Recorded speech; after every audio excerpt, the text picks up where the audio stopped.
Welcome to this week's episode of Eye of the Swarm, your deep dive into anything and everything related to Yellowjacket athletics. With the big sound Matt Johnson, I am John Garver, Season 5, Episode number 12, which puts us in January, which means, I don't know if you realized that crossover season is here. I noticed it yesterday when I got to campus, and baseball and softball teams are practicing, so crossover season is upon us, my friend. Yeah, actually, when I walked up today, I noticed that the baseball team was having a meeting when the classroom's down the hall. So, yes, crossover season is here. I actually had a chance to talk with Melissa Fracker and TJ Oakes, respectively. They have less than a week until they start out full out in the field house. Now, how much time it takes for them to actually get on the field? Oh, they're having a decent winter. Yeah. So they might be able to get on the field much earlier Yeah. than last year, because if you remember last year at this time, snowbanks were quite high. They were, and but there's a lot of optimism. I was talking with Larissa Snyder this weekend of the softball team, and she was saying that even being in the field house is still way better than it was in high school for her, because they were playing with softies off of the gym floor at this time of year. Now at least they've got some space and they can actually take some actual ground balls and get a little bit used to the field that way. Obviously, it's not ideal. Everybody up here on the softball and baseball side of things prefers a dome if possible, but you make do with what you have. And but they're Matt hasn't written the check for the dome yet. No, I have not cut the check yet. I'm working on it.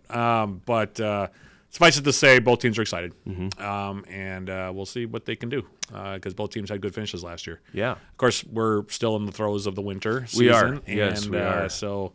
All the teams. But that's wrapping up quick. Yeah, that's coming up pretty quick here. We're getting into the crunch time now for all of the teams. And I would say that last week was kind of a mixed bag of results. Not so great on the hockey side. Not a good weekend at the rink. Basketball did, for the most part, pretty well. And then in track and field, indoor track and field also got back to it after a long break and had to shake off some rust. But for the most part, pretty good showings by everybody, I think, in track and field. The hockey teams combined lost 4 games against really good competition. Yeah. But it's still losses. It's still losses, yeah, and it's tough. Women's hockey played the number 1 ranked team in the country twice, lost by identical scores of 4-1. There was a game on Thursday, the first one of the 2 games against River Falls on the weekend, on Thursday and Saturday, home and home with the Falcons. You and I did that game on the radio on 91.3 FM. Actually pretty happy with how they played. Yeah, I was. Yeah. I mean, I thought it was one of the better games they played. Yeah, they played really well. They did. They did. And I felt bad for them because they deserved a better fate than they got. They did. You have that lead going into the third period, and it wasn't a situation. You look at the numbers part of it, and you're, oh man, they were getting outshot. Yeah, they were, but it wasn't that we're clinging by our fingernails to this thing. Right. It was, they were playing well. Yeah, and that second period was arguably the best period they played all year. Yeah. I mean, they played really well in that period, deserved the lead after 2 periods. Because they could have they scored 1 goal in that period. I think they could have scored 2, maybe 3. Yeah. Had things broken right. They did have a lot of shots, but they were high quality. Yeah, and all of their shots just about were high quality. You and I were talking about that on the air, that they created a lot of opportunities to score. They didn't take a ton of shots, but they were highly efficient with the shots they had in terms of creating really grade A scoring opportunities. And you and I were talking about that. The efficiency was off the charts, I think is what you said. It really was. There wasn't a lot of quantity there, but the quality was off the charts. Yeah. So they very easily could have been up 2 or 3. Yeah. And that would have been, I would imagine, the largest deficit River Falls had faced all year. Probably. I mean, I don't know the deep dive in their numbers at all, but I'm guessing it was one of the few, if not the only time this year, they've been down going into the third period. Yeah, and Rose Beeman was really good in goal. The forward lines were good.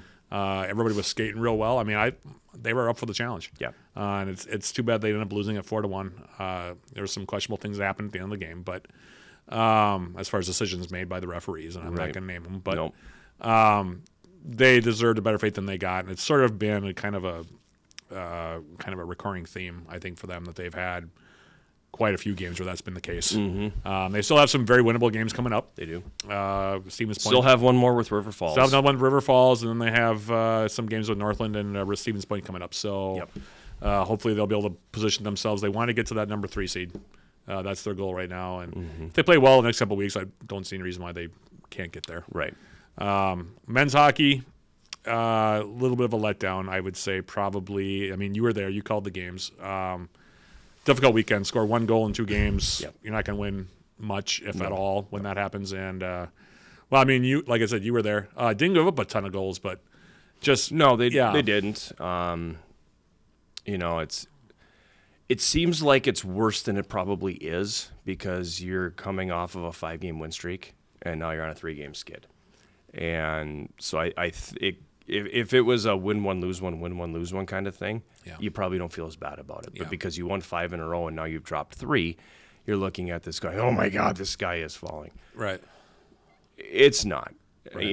And it's honestly the offensive struggle it's been there the entire season. Yeah. This is a team that's lost 9 games, and in 8 of those they have scored 1 goal or less. Yeah. So it's not out of the ordinary. This is the story of that season. Yeah, I mean and how do they pull out of that? They did it once earlier this year. They pulled out of it and started to score a few more goals, and the results were there. Yeah. So how are they going to step out of this? Yeah. But it's not any different than anything we had seen in November. Yeah. Yeah. It seems bigger now because you're coming off of that win streak, and these are conference games. Well, and these were tight games too. They were tight games, and they were games you needed to stay in the hunt. Right. Yeah. I think there's no hunt for a conference championship now. They'd have to win out and get some help because they are 8 points back of Stevens Point. You still have 2 with them, but you're 8 points back of them. You're 3 points back of Eau Claire now, and they won all 3 games against you this season. They have the tiebreaker. You're a point back of Stout. So 2, I think, is still in reach. Okay. I don't think 1 is. I think 2 is. And I think depending on what you do this weekend, you're 6 points up on a River Falls team that you're playing twice in their building. You take care of business in these 2 games, you're locking yourself in to a top 4 and a home playoff series, which obviously is what you want. Right. And you're still on that path to potentially being in that running for a number 2 and a bye. Right. And a home playoff series. This is what you really want. Right. Yeah. So they still control things a little bit here. They just made it a little bit harder. Yeah. Yeah. They just put a little more heat on themselves and would have liked to have seen. On the basketball side of things, the teams won a combined 4 out of 5 games, which on the surface looks pretty good. The loss was very disheartening for the men against Bethany Lutheran. Because that was never close. No, and to be honest with you, it was one of those games where everything that could go wrong did go wrong. Mm-hmm. They didn't really give themselves very much of a chance. I had a very enlightening interview with Coach Greg Polkowski, the next day for the game against Martin Luther. And I think right now there are some guys right now that are fighting for spots, which is not necessarily where you want to be. Mm-hmm. But they made some notable lineup changes for the Martin Luther game and for the game against Marion yesterday, which they actually won on the road. That was a rescheduled game. Yep. But they went on the road. That's a long trip down to Fond du Lac, and that's 5 hours one way. Yeah, exactly. And it's it's a school night, and it's a Monday night, and it's a day after a game. Or 48 less than 48 hours after playing a game that on Saturday.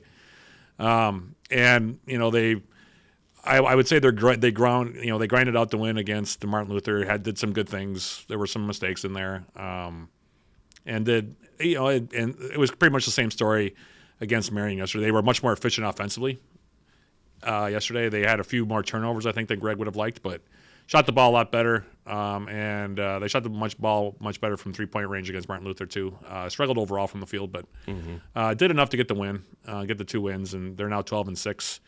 4-3 now in the league, and the league is a logjam right now. There is, there's a lot of wiggle room, and these next couple weeks are going to be really big to see where they can finish. Well, because they're playing all the teams ahead of you. Yep, exactly. So there's going to be a lot decided in the next, probably 2 or 3 weeks to find out who's going to be in those top 4 spots for the conference tournament. Mm-hmm. The women are playing with a lot of confidence right now, and they should be. And they should be. Yeah. Yep. I was just going to say that. Yeah, they've earned it. They had a really, really impressive comeback against Bethany Lutheran. I thought, that was... Well, I wasn't there because, hockey was happening, but I had live stats up, and I had seen they were down like 11 points, I think, at the start of the 4th quarter. Yeah. And I was like, All right. Bethany played really well. And then you see the result, and you go, "Whoa, okay, that's a pretty good surge in the fourth quarter." Yeah, and they're playing with some swag right now, and they're confident. They're a confident group right now. They're playing like it. Mm-hmm. And you're sitting in first place in your conference. Yeah, you're 6-1 now. You have every right to be. And you're one bad half away from perhaps being undefeated in the league. Mm-hmm. They played.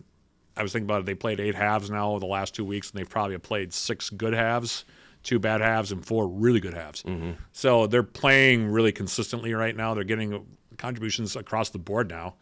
For a while, Erica Matson have a weekend. Yeah, she would have been, if I had to name a Yellowjacket Athlete of the Week, she would have been it. She had an entirely impressive weekend. I mean, she had 19 in the game against Bethany Lutheran, made some big plays down the stretch when they made the comeback, and then against Martin Luther, she was just on fire. Yeah, she had 18 that night. Yeah, and she for the weekend, she shot over 600. Yeah, and she was 5 for 5 from 3 in the game against Martin Luther. I mean, she's real, and I'm happy for her because she's put in her dues. Yeah, she's been a good teammate. She's been a good locker room presence for a while. She didn't get a lot of playing time earlier in her career. Now it's starting to come through. She's always been a good jump shooter. She's always been a good shooter. That's one of her hallmarks of her game. But now she's starting to contribute in other ways too, and that's good. Katie Dobson had a nice game. They're getting contributions across the board, and a lot of different players are getting in and making big plays in the E2, and it's taking some heat off of Elise Bessinen, which is good because Elise she's expected to do a lot. Yeah. Anytime she can get a break, it's good. There's been several games where she's played all 40 minutes. Yep. Against Martin Luther, she was able to get a little bit of time, a little bit of a break in there. And she got a little bit of a break against Bethany Lutheran in the sense that not all the scoring fell on her. Right. But against Martin Luther, she was able to get 5 to 10 minutes, of a break because UWS got up big in that game. Well, at this time of year, that's valuable. Yeah. And the offense has been really good. They scored 74 against Bethany Lutheran. They scored 83 against Martin Luther. The shooting is coming around now. They're starting to hit threes, which is, there was a spell there where where they weren't going down, and now they are going down. Yeah. And so, I'm really happy for Coach Carpenter. I'm really happy for the players because they're playing really well right now. And now we're going into stretch run this coming week. Both teams play Northland. They should win both those games. And then now you're going to start getting into the real meat of the schedule. Right. The good thing for the women as they try to fight for that regular season conference crown, be the first one in a few years, if they could get it, is that they've already completed what I think is the toughest road trip in the conference, going to Northwestern and North Central back to back. Yep. And this year was more difficult because Northland didn't make the trip. Right. So they had an extra difficulty there. They still came out of that road trip 1-1. Still got a big games with Morris on the road, and then games with Martin Luther and Bethany Lutheran on the road. But if they can take care of business here down the stretch, protect their home court, and pick up some wins on the road, they're going to be in good shape going into the conference tournament. Yep. And for the men, kind of the same thing. For sure. They're kind of in the same boat. I mean, they've had their ups and downs, but at 4-3, in the league, I think it's a little bit surprising that they have that record in the league. I would expect maybe a couple more wins at this point. But 12-6 overall, they play Northland as well on Saturday. If they can get that win, that'd make them 5-3, and then now you can start looking ahead a little bit more to see where you're going to be. Hopefully, once the conference tournament seedings are announced. So, and then of course track and field. Back to it, defending conference champions on both sides. The men are stacked again. They're going to be a heavy favorite. There's no doubt about that. Yep. On the women's side, they're going to be in the running for sure again. Yep. Probably first or second, depending upon how it all shakes out. But shaking off a little bit of the rust, like I said. No team scores because it's an open, but right.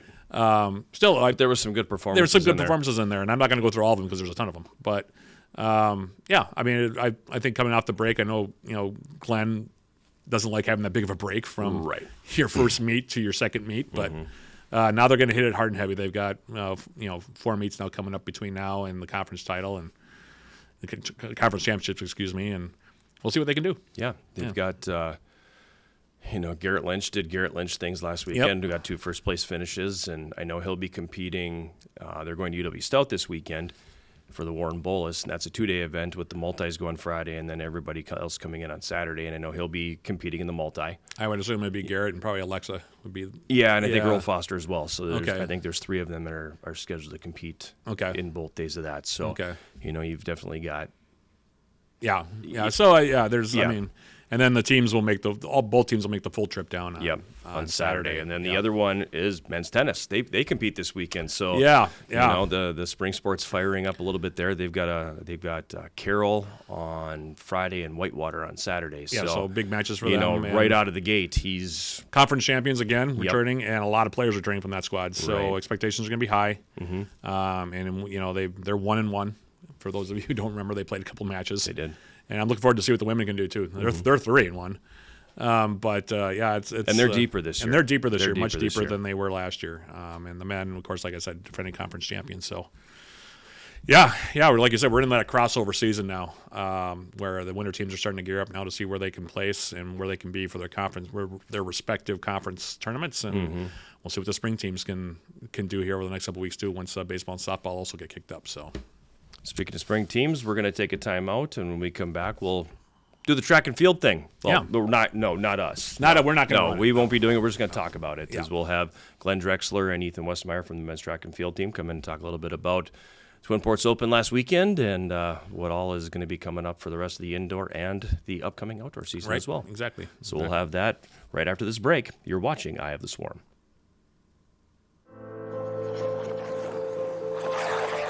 Find your passion.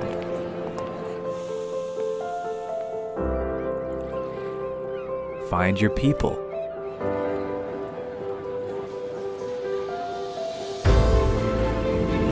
Find your purpose.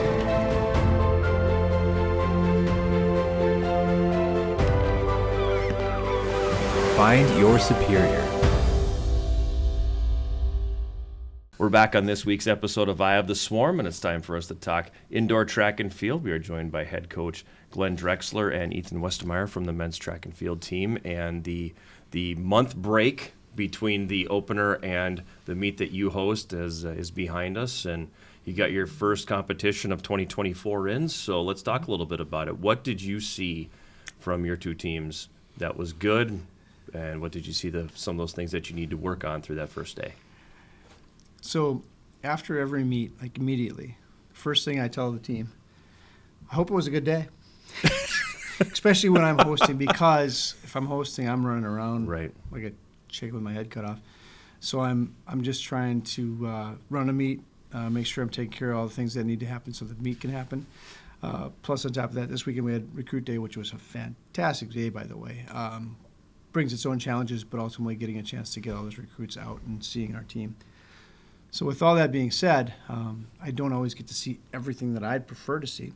But even when we're competing and we're on the road and I'm able to see more, there's some events I'm focusing on while I'm not able to see all the throws that I want to see or the jumps, being that they're all spread out the way it is. So it's a challenge as a head coach to be able to see everything that I feel I should.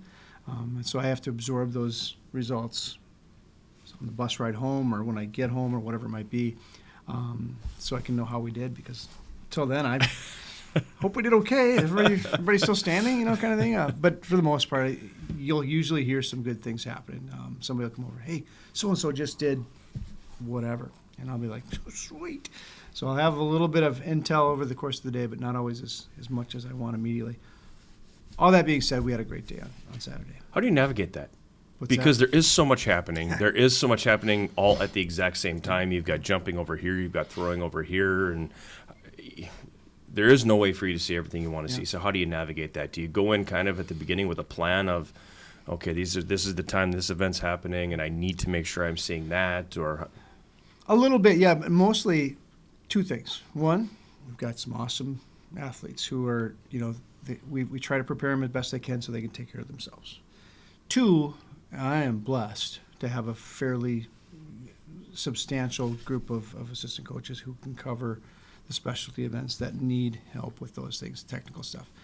So we're, especially at home, I'll always have my assistants there, which is fantastic. So all those jumps coaches and throws coaches and everything, hurdles coaches, working with those technical event people, that's just awesome. Some coaches don't have that, and I'm pretty blessed to have that. So from our standpoint, where we are with our team, we've got people covering, sometimes even multiple coaches covering a single event, which really cleans things up for us. So now that you've had a chance to absorb, what did you see? Yeah. The break is too long. That much I see, and it is what it is. We got to deal with that. The break between events? The break or between... during the semester break? Semester break, Okay. yeah. The time off is just, it's a killer. Yeah. It's a hard thing to navigate. We'll do as good as anybody. In fact, I'd say we do better than some, but it's a long time to be away. Some of our kids don't have the facilities at home that they can here, whether that's a lifting program or sprinting or technical work.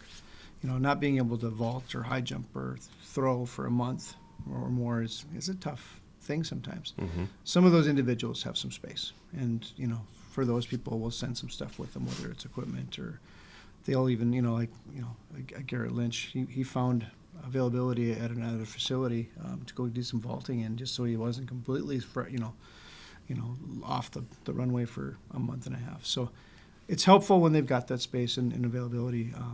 The kids that are around here obviously are going to have a little bit more of those luxuries of being able to come in and continue to do the workouts that we're giving them. Even if we're not able to be there with them, they're able to continue the process. So, yeah, we found out the break is too long. But ultimately, with that being said, some of them are still ready. They worked pretty hard over break, and, like the Emma Johnson, freshman thrower, she's didn't miss a beat, honestly. Which was pretty impressive considering that she didn't get a lot of technical work done. So it'll be pretty cool once she starts to kind of get things figured out. Nate Ullman did a lot of work in the weight room. He was even in here probably throwing on his own a little bit.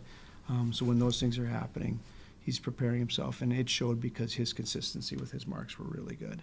From the sprints and runnings, distance crew, that's the one luxury that those guys can run anywhere. Right. And for the most part, break was pretty comfortable for them. The weather didn't turn cold bad for a while. Yeah.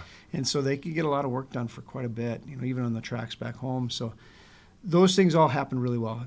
Our sprint crew maybe wasn't as consistent as they would have liked to have been, just because of the availability of space. But I think overall, we're gonna see what really happens this weekend when we head out of town. So it'll be fun. From the athlete standpoint, how did you feel about it? I felt pretty decent. Not exactly the day I wanted all in all, but there were still some good things to take away from the day.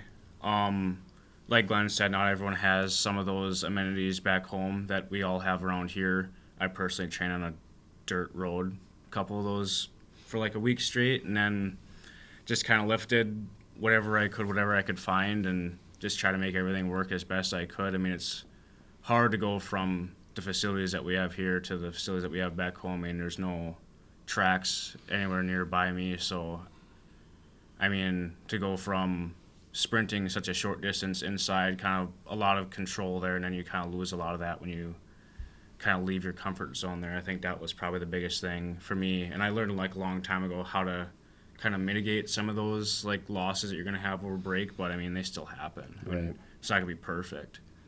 And holidays obviously throw a couple wrenches in some things too. Food. Yeah. Same struggles that we all face. Indeed. Yeah. Is it more difficult the lead up? I'm going back to the timing thing. Is the having 3 months between the time you get here at the start of the academic year to that first meet, or is it between that first meet over at St. Scholastica and the one that you host? Which one of those breaks is more difficult? I feel like the break that's more difficult for me is the one that's that month long in between Scholastica and the one that we host, because we do conditioning over that 3-month break, and we really just kind of build up to where we are when we get to that Scholastica meet, and then everyone kind of goes their separate ways, and not everyone can hold themselves accountable to the same level that we were at practice. And like we said before, there's just not enough amenities for everyone to get everything that they need to be done. Well, yeah. It's one of the difficulties of even, I think, being a track athlete in this part of the country at a certain point. Some of the southern schools have probably the advantage, like we talk about with golf, like we talk about with baseball, softball, of having the ability to you can find maybe a track somewhere where you can run, but also there's the elements issue, where it's tough, especially if you can't find an indoor track when those are pretty rare. I mean, Right. most high schools, I think, probably have an outdoor track that you can inquire about or at least try to. But around here, I mean, you're talking about an indoor season that is pretty short for the most part in terms of competitions. I mean, there are a handful of them, and then you have the indoor championships. It's not quite like the outdoor, and there aren't as many options. I mean, Glenn, maybe you could speak more to that than I can. Well, I think almost that indoor season almost feels longer. Okay. It almost feels longer, and we have a lot more control over it just because you're not going to cancel an indoor meet. Those outdoor meets, especially earlier in the year, they're a little bit more questionable. Yeah. And so our availability and the time that we get for those, and sometimes if they're canceled, then we're short of meet already. And so that season gets short really quick. We don't make up meets. Like, you kind of maybe, I don't want to say you can, but baseball and softball will do everything they can to make up those meets if they can. Ours, if you miss a weekend, that weekend's gone. We don't get that weekend back, and that's the only time we compete with how things work. So, I think I would actually say the indoor season is more controlled, more you kind of know what you're going to get, you know what to prepare for. The outdoor, you got to be ready for not having anything, to be honest, and then make up the best with the best. Well, especially last year, I would think. It was a tough just one. last year was rough. That was rough, I think, for everybody. Just baseball, softball, outdoor track and field. I pretty much everybody that had an outdoor sport, even golf. It was really hard to get any events in at all. And that's tough. I mean, from a standpoint of just keeping your head in it. Just get excited to compete, and then next thing you know, well, we're not going to be able to do it now because there's snow and rain, and it's we don't have a viable playing surface right now. So that makes it that much tougher. I mean, I haven't looked at the schedule. So how many indoor meets do you guys have before you get to the conference title? I think about this here, 3, 4. Basically, well, if you count Scholastica, Okay. 4, 5, 6 meets prior to conference. Okay. And that's I should actually a say- good number. Yeah. So it's six indoors prior to conference. After holiday break, there's only 5. So it shortens up pretty quick. Those 5 weeks go fast. Yeah. I mean, that season's over in no time. I'm already looking at it going, because I have to kind of plan on, I want our guys to do this at this meet, or this runner to be running competing this one at this meet. My season's already over by how I've already scheduled it out. So it's gone. Well, and then on top of that, there's a switch over too, where it goes from indoor into outdoor. Yeah, and then, and then preferably we're kind of hitting on all cylinders by that point. So, a spring break trip, for instance, is one of those things where, man, I really want to see as many people go to that as they can to take a shot at something big, because that might be the best meet we have. Right. So, How do you use now that gap, 4 weeks now, I guess, 4 meets left? How do you use that to build up to where you want to be for the championships? I usually build up with like my distances. So normally, like first couple meets of the year, I just do a couple of the short sprints, just like the 60, just the 200, and then as we get like further on in the year, I might do 2 400s in the same meet, or I might do a 4 and a 2, and the week before we kind of dial it back down, just so that we are all healthy going into that meet. It's a much more physically demanding meet than the rest of them, just because it's 2 days long, and instead of doing those 2 events, I'm probably going to be doing 4 or 5 and expected to do well, not just from his side, but my side as well. Like, I expect myself to do well, and I want to give myself the best chance at doing the best I possibly can. So just to get enough experience in all the different events is like my first priority, and then making sure I'm building up to that load that is that weekend of conference is probably the second biggest priority for sure. How do you prep for that mentally? I mean, I was a hockey player. I had one game that day, and that was it. And you're looking at 2 days of, okay, there's a 60, a 200, a 400, probably a relay, maybe 2 relays in there. How do you prep for that? And how do you decide, and maybe Coach can jump in on this too, how do you decide this event for this day is the most important one, so I need to leave it all out on the track for that one and maybe dial back for this one in particular? How do you guys navigate that? So, I mean, for me, I keep attention to, like, the conference rankings and see, like, where I should be placing if everything were to go well, and maybe if some things went wrong as well. And I'll prioritize those events specifically. Like, if I'm supposed to win or take second in an event, I'm going to try and prioritize that as much as possible. but I can only work with the schedule that the conference gives me. Like, my best event's probably the 200, and that's at the end of day 2 after running a 4, a 6, 260s, and a 2 already, and then might have to do a relay after that even.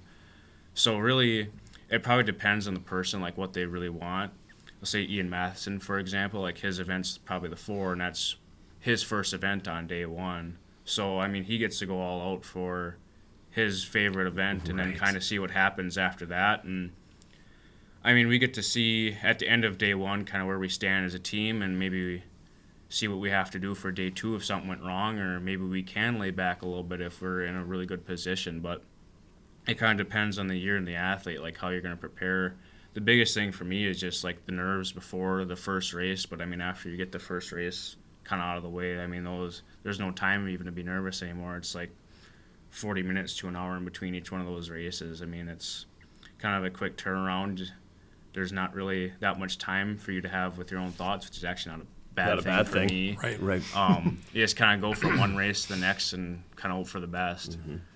Do you ever, because it gets pretty strategic, you know, when you're looking at accumulating points and, you know, winning a conference championship, you got to get strategic in there. So do you ever walk up to an athlete and go, okay, listen, I'm pulling you out of this, or you're not going to be a part of this relay because your best event is still to come and I need you there? Yeah, so the tough part about track and field is, unlike some of the team sports, I can't move people around within the course of a meet. I have to have things dictated by entries, and when it's entries closed, that's who I got to run in those events. The minute they are scratched from an event, they're done for the weekend. So if we got Ethan running a 60 and a 400 on day 1, and we're like, you know what, we're going to scratch you out of the 4. He's not done for the weekend. He can't even run a relay. So you gotta be ahead of the game a little bit, ahead of the curve with where you're planning everything out. So we'll have pretty extensive discussions between event groups, between individuals, to say, here's where we see things. Here's where we see you potentially doing X, Y, or Z. What are you up for? What do you want to do? What are some of your goals? Because ultimately, too, we want to make sure that we're not, okay, yeah, I see your goals. What do we want to do as a team, or what do we want to do individually, or how can we, enhance both of those? So there's a lot of questions that go into this prior to even put entries in. But that's where it comes down to it, is entries and how we can match up to the other teams that are in conference. And so we keep an eye on those things to see how we can, counter this individual and where those points are all going to fall. So there's a lot goes into it, but it all comes down to entries. And once those are set, that's what we got to dance with. So, yeah.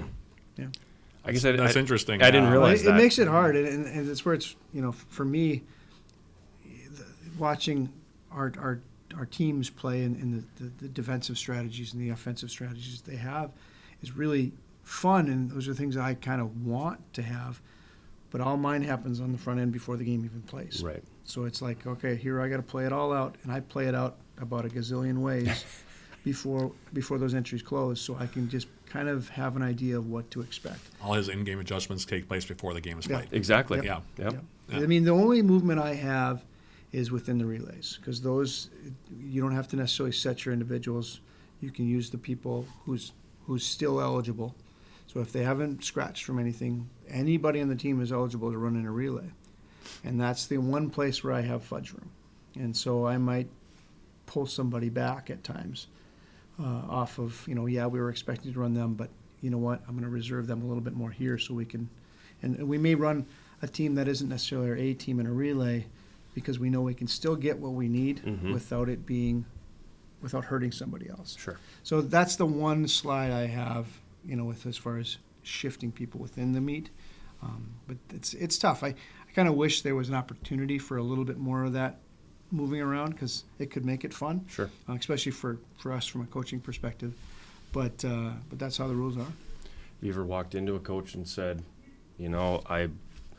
200's my thing, that's at the end of the day, so maybe I don't run the 4? Maybe at individual meets, like not in conference. I think Glenn knows that I have a pretty big workload when it comes to conference. I do all the open sprints, and I just kind of deal with it and run with the leash that he gives me. And like I said, kind of hope for the best. I know I'm going to be tired for that too, but I might still be the best in the conference if I'm tired and everyone else is fresh. I mean, that's kind of happened a couple of times, and I'm at least always towards or in the front of the race at some point. So, I mean, I just got to give myself a chance, and, we just kind of see what happens. I mean, you never know what's going to happen until the gun goes off. Right.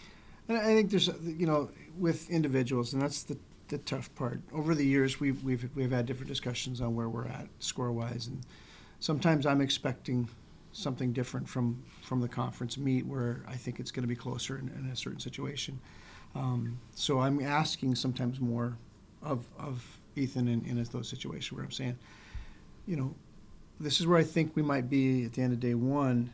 Therefore, we may need your points out of that 400, whereas maybe this year we're looking at, I'm going, you know what?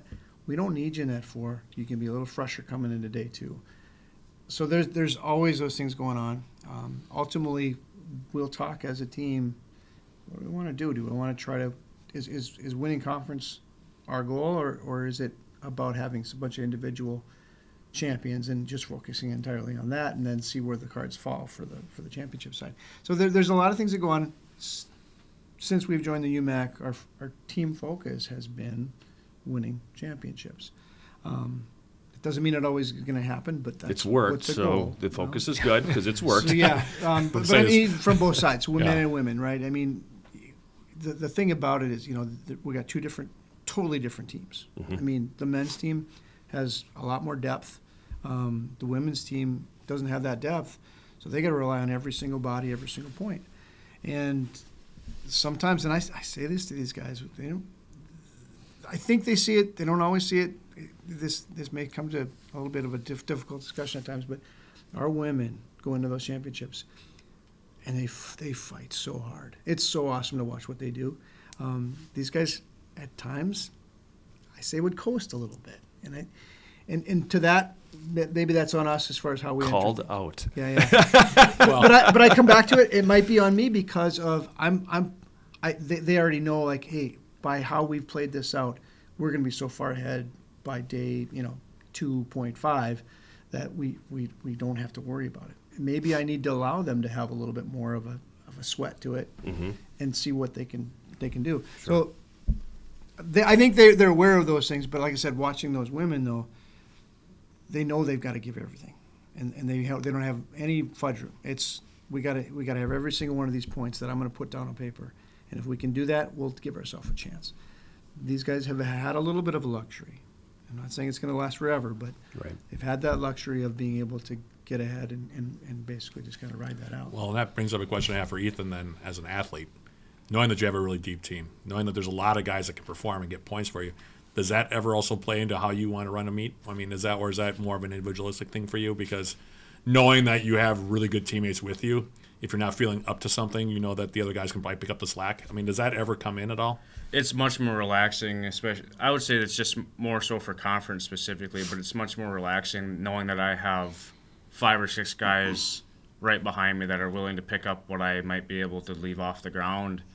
And instead of, we have 6 or 7 sprinters total, and we all got to kind of get our crap together and just hope for the best, and we all got to be on our A game. I mean, it's more relaxing now for me that, like, Will Shore is kind of on a similar level to me, and we got some nice underclassmen that are kind of getting up into the upper levels and stuff, and, I mean, might be pushing me out of an event here or event there every once in a while, and now I don't have to stress about some of these things that it's not all up to me anymore or up to 3 or 4 of us in a specific group, but it might, I would say it's just way better to have more depth, like Glenn said, and then we all can kind of relax a little more and be a little bit more stress-free, a little bit more loose. I run a little tight as it is, so I don't need to be any more stressed than I already am. Well, and that's one of the things when you build up a program that has the amount of depth, that probably puts even more heat on Glenn at a certain level, just trying to figure out what guys he wants to use for certain things. Well, and like I said, I'm trying to play out the scenarios before entries close. I feel like you're playing them out right now. Oh, I do. Yeah, you can see the wheels turning, like he's already planning. It's true. But that's where, like I said, if what I've been doing is I go for worst case scenario in every conference meet going in. So if this blows up, we're going to be ready for it. On the guy's side, I have that luxury because I've got the bodies. And then sometimes we've been putting some guys through the meat grinder because of it. And how do we dial that back to allow Ethan to be able to say, you know what, I want to have that the best 200 of all time in the conference. That's all we're going to do. Maybe that's how we got to look at it. The other side of that too, there's still opportunities where, individually speaking, some of those athlete performer of the meet type things. I mean, those are fun accomplishments and goals to have too. And there are times when they'll step up and say, I want to shoot for that, and this is how I want to do it. Mm-hmm. And I don't want to deny them those opportunities, and so to that point, it's like, okay, well, then we're going to look at these events to see what we can get point-wise. So there's a lot of ways to look at it. None of them are necessarily wrong, none of them are necessarily right, but there's a lot going on there. So I want to go back to the women's side. How valuable was that conference championship last year? Huge. Obviously for a recruiting piece, but for the returners and what that does for them mentally. Yeah. How valuable was it? Yeah, no, that, like I said, those girls have been fighting for so long, and coming up just short on numerous occasions, second, thirds, since we started this thing. And for them to finally get over that, that lip and to take that title was huge, because I felt like we needed that one to kind of kickstart things. So then outdoor came around, and we still lost that thing by just a few points, honestly. I had a schedule to lose it by 50, and we lost it by 9. So when we do those kind of things, that means they've bought in, right? They're ready, and they're committed to what it takes. And that carried into cross, and those girls knew, okay, now that's the other extra work we need to start doing. It's starting to get contagious, right? And it still comes back to depth. And we're still not where I want us to be from a depth standpoint. But they're by far, even compared to last year, I think their depth is even better. So, yeah, we're going to take those shots again, and they've got the taste of it. They know what it takes. They're ready to go. But so, yes, it was extremely valuable, because we needed that first one. Yep. And once it happens, I think it kind of snowballs from there, hopefully. Are you looking at potentially leaning again on distance and throws on that side? Right now, that would be the obvious look at where our depths are. Our distance, has if nothing else gotten stronger since cross, which is fantastic. The other side of that is our throws are all very young still. Got a lot of, but they're talented, man. Right. So it's going to be cool to see what happens. And I think our sprints, jumps groups are going to pick up what we need them to. They're strong too. They're very young, those two groups, and the experience will come. So they're coming. Let's name some names. Name some names. Yes, let's name some names. Get them out there. Well, we got it. But what's cool? Okay, so like some of our freshmen, Summer, Izzy, Emma, Mila Volk came back. She was out for this last semester. She'd gone away, but she came back, transferred back in. People like Allison Lessie out of the soccer team, Taylor DeCook. I mean, to get that kind of help from those other teams is pretty cool, by the way. Right. I'm excited to have those girls on board, and they're just good, and they're good people. And they're too, athletic. And yeah. But I mean, like Allison's she's a burner, so she's fast. We've talked about that in soccer many times. How fast she is. And Taylor is she, as a mid-distance runner. So we just had a nice conversation just before I came in here, and she's got so much passion. So it's fun watching her kind of reintroduce herself to the sport. She's gonna be really good. And if she wants to stick around, we're all for it. But definitely I believe she's having a good time with it too, with both those girls. She, I just want to interject here because I was at the championship day 2 last year, because school history could be made, and I already knew the men had it in the bag basically, but I also knew that the women were right on the cusp. So I came for the second day, and it was really cool to see some school history that day, and you could see, going back to what he said about how important it was for the ladies just to be able to have that and be able to grab a championship trophy at the end of it all was pretty cool. And you could see some of them were in tears. A lot of them were just smiling, but a lot of them were in tears and smiling. Well, even going back to all of the messages we received after from our our females who were just like, thank you. That was pretty cool, because this was for them as much as it was for the girls who won that thing, because everybody had been fighting for it for so long. So it was pretty cool to have our alum really just so excited for their team, which was fun. And Taylor DeCook was one of the ones who had a big smile on her face. She was there too last year, and you could I could kind of tell at the time the way she was talking, how excited she was, that I could see her joining the team. I mean, she was, and she had a very good distance career in high school, so I was not surprised that she is now a two-sporter. But that was really cool because I was there with Coach DeGroat and Coach Fracker showed up, and I mean it was a big deal, and it was very cool to see how many people came, and Ethan, for you guys, I mean, like I said, you were way ahead after day one. John and I actually talked about that, and then day two, you guys continued to rack up the points. But watching the women win, how was that for you? Just being a guy on a team that is expected to win and usually does so. Always has the target on their back. Always has the target. But how did you feel about the women winning last year? It very much reminded me of the guys' team my freshman year, a bit smaller, and then we won indoor, but we didn't win outdoor. But when we came back the next year, my sophomore year, we were all hungry to win both of them again. And I think I saw a lot more hunger, a lot more eagerness to compete than, like Glenn said, on the guys' side, because we're all not getting complacent with winning, but we're all kind of so used to it and expecting it. The target on the back's kind of nice because that kind of fuels a lot of us.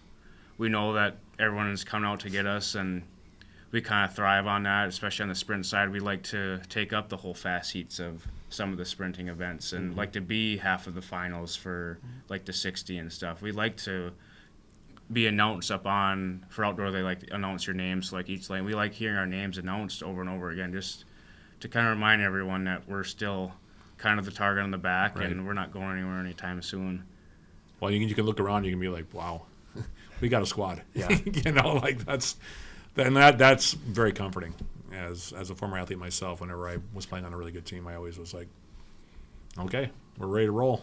Well, and so for now, I mean, even, the conference stuff is good, but I think, between Tony and I, we're starting to push, how much further can we push this? So when we're talking about, even not just conference, but now can we get some individual groups regionally ranked? So like a throws group ranked, or a sprint group ranked, or a jump group ranked in the region.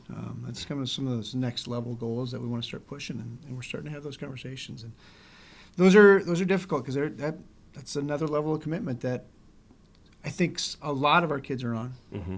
Not everybody yet, which is okay. But how can we start to bring that all up? How far away are you? Oh, I don't know how to give you any numbers per se, but basically it's one of those things where if we can start getting, usually it takes 3 individuals per event group to be regionally ranked to now have a regionally ranked event group. So if we've got 3 throwers who are in the top 15, I mean that's going to say something. Mm-hmm. And so those are the kind of things we're going to start pushing for, right? Because we don't, conference is good. We want to win those things, and those things are hard earned. But how can we start getting our national, footprint out there beyond what we're doing here? I want to one more thing, and before we let you go, I want to talk a little bit about what's going to transpire in the coming months here. We've been fortunate so far to not have a nasty winter, which means maybe we'll be able to get shovels in the ground a little bit earlier this spring on the new facility. And I know a lot of people view it as a soccer stadium, but there is going to be a 9-lane track that goes around the outside of that. This is a very big deal for your program. Talk a little bit about that. Yeah. Oh, man, I tell you, we're so excited about this new facility. Between, Allison and Joe and I and Nick, obviously, and everybody else behind the scenes. But we were working for this for so long. I know Ethan's going to be disappointed that he won't have a chance to really get to compete on it as a student athlete, but we've been talking about it for a very long time, and to finally see things start to move is pretty exciting. And the support we got from the state is huge. Mm-hmm. So excited for that. So we've got so many people to thank eventually, but man, it's fantastic. What it will do for a program, I mean, having those recruits on campus this weekend, getting to see the videos of it, the images of it, to get to talk to them about what that may look like in the next months, years. The fact that most, if not all, of those recruits are going to be on that track very soon is pretty cool, and that's a huge deal for us. We've had our wonderful track out there behind Westman is he's been weathered and beaten, and it's tired. So we're excited to see the new thing coming on the rise, and we're excited about that. A brand new facility. Yeah. Well, here's the thing too. The Twin Ports, between Scholastic, UMD, and us, we've been blessed with some great facilities, all three of us, and to throw another nice outdoor facility into that mix is going to be fantastic. So between, now we're going to have some bidding wars on who gets to host an outdoor, spring meet at times, so we'll have to work closely with UMD on sharing some time with that. I was going to ask you that because the weather isn't always forgiving in the Twin Ports in the spring, so yeah, it'll be tough to get. Not necessarily want to be hosting a lot. Well, of and outdoors. I've had some brief conversations with Carly over at UMD about that, saying, we might have to go back and forth a little bit on that, because it'll be hard to have 2 local meets in the spring every spring, because the weekends are going to be limited as far as how the weather is going to go, and how it will work for field availability, depending on the snow. So there's going to be some challenges for obviously.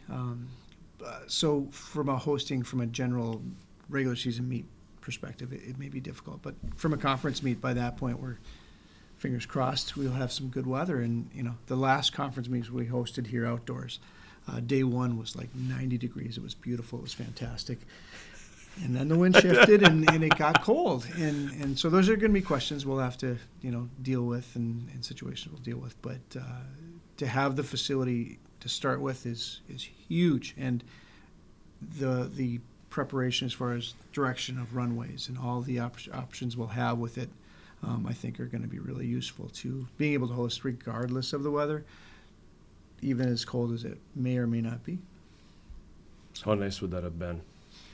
It would have been. Sorry, I have nice. to use that in the No, in the it's tense okay. that I am using it. But I like to think of back to my freshman year. We went to UMD on like a short notice week where we, I think, competed on a Thursday, and it was really windy, but it was really warm, and had a huge day that day in jumps in the 100 and the 200. And just to have more opportunities like that, if it were warm out, it's always windy in Superior. Right. And if that wind's at your back as a sprinter, it's like a blessing. It just makes you feel like you're going so much faster. It might not be a wind legal time, but it gives you a different PR, and like it makes you feel like you're running 10 times faster than you normally would. wind, just wind legal. Yeah. Okay, define that, please. Okay. There's a very small little, what is it, like a little fan Yeah, thing, I guess. so we will measure wind for straight line running, 200 down, 200 down. So 200, 100, 100 hurdles, 110 hurdles, long jump, triple jump will all be wind measured to determine whether it's legal, because there's a certain tolerance that's allowed for a legal. Now, just because you run one that's illegal doesn't mean it can't be used for a qualifying time for conference per se. Nationals is a whole other story. But within the conference, you've run a time. It may not be permissible in the sense of the time is going to seed you here, but at least you've run a time, so you're in the race. It's there's a lot to that, but simply put, you can't if it's a 50-mile-per-hour tailwind, probably not going to be illegal. If you ran 5 seconds faster than you should have, it probably. Now, conversely, those poor distance runners are out there running in the face of it on one side and running with it on the other side. So you've got to deal with it, good and the bad. So I just think it's so cool that there's going to be a outdoor, the possibility of hosting outdoor events, for track and field on top of the soccer thing, and people can walk over from the dorms and check it out, and because. Believe it or not, we do have days that are really nice up here. Well, that's the thing. Yeah. There's, from a practice standpoint, I mean, most of those days that we're gonna be able to practice a lot more often. Even if it's not nice, we're gonna be able to warm up here, head right out the door, and go to work. But I would argue actually that most cases, there's a lot more nice days than we're talking about right now. Right. Yeah. And so practice. We're talking practice. We're going to have a lot more opportunities to be out there than we normally would, because it's just so convenient to step outside and go to work. Right. Yep. Final thoughts? I'm really looking forward to it. I'm glad Synovus Energy jumped in. with the video board and stuff. That's going to be very, very cool. It's going to make for a first-rate facility for everybody. And, for programs that have been as successful as men's and women's soccer and men's and women's track and field, I can't think of other programs that are more deserving of having a really nice facility because of the work that's been put in by all 4 of those teams. And also the fact that, a lot of the athletes from the indoor season, of course, also transition to the outdoor. So, you're talking about it affecting athletes that participate in combined 6 sports, which is really, really cool. That's a very, very cool thing to have. And it's been a long time coming. I'm really, really excited to be able to work in it too, and I know you are too. We're looking forward to being able to have a brand new, shiny little gem on campus that we can show off to people. Right. And it's cool. I feel bad for Ethan that I assume that he'll be there a few times. I'm gonna sneak in. Oh yeah. Just to have a look. Maybe run a few laps himself when he gets the opportunity. But it's just going to help the entire community, and it's going to help the programs immeasurably, I think. So I'm happy for everyone that's involved, and of course Glenn and Allison and Joe. It's really cool for them. So. That'll do it for this week's episode. We want to thank Coach Drexler and Ethan Westimayer from the men's track and field team for stopping by. For them and the Big Sound Matt Johnson, I am John Garver. Thank you for watching Eye of the Swarm.